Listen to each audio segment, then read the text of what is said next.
د افغانستان او پاکستاني ځواکونو ترمنځ بیا نښته شوې ده. دا نښته د څه له امله رامنځته شوې ده؟ راځئ دا ټول واقعیت په همدې ویډیو کې راسره تر پای وګورئ تر څو تاسو هم له حقیقتونو خبر شئ. د سلام په وړاندې کولو سره که چیرته زموږ یوټیوب چینل ته نوي راغلي یئ نو اول زموږ یوټیوب چینل سبسکرایب کړئ او وړوکی ورسره د بیل نشان ووهئ تر څو زموږ ویډیوګانې ستاسو لاسته زره تر زره در ورسیږي.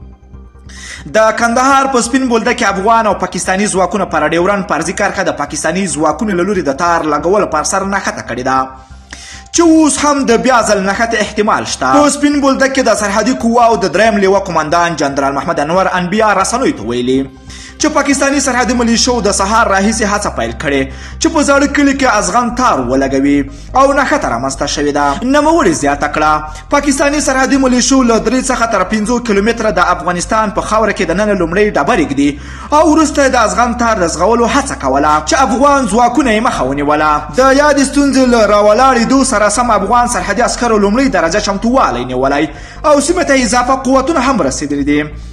زوړ کلی د سپین بولدک ولسوالۍ په ختیځ کې موقعیت لري چې وخت ناوخت پکې افغان او پاکستاني ځواکونه یو پر بل بریدونه کوي.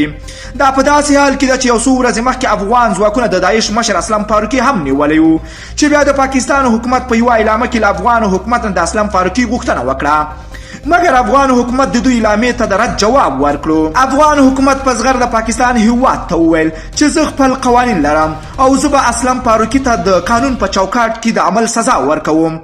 پاکستان تل کوشش کړی چې د افغانستان په داخلي چارو کې لاس وهنه وکړي او تل د افغانو وینې تویونې ته په چپه پښو ناست. دوستانو ستاسو د پاکستان دې کړنې ته څه نظر لرئ چې بیا په سپین بوده کې د افغانستان په خاوره کې د تار زغولو کوشش کړی ده؟ راځئ خواږه نظرونه په کمنټ کې راسره ولیکئ. که ویډیو مو خوښه شوې نه حتما لایک او شیر کړئ. که غواړئ له همداسې تازه او دقیقو معلوماتو خبر شئ د پښتو نیوز چینل حتما در سره سبسکرایب کړئ. نور مو په پاک رب سپارم. الله مو مل شه. ښه وخت درته غواړم.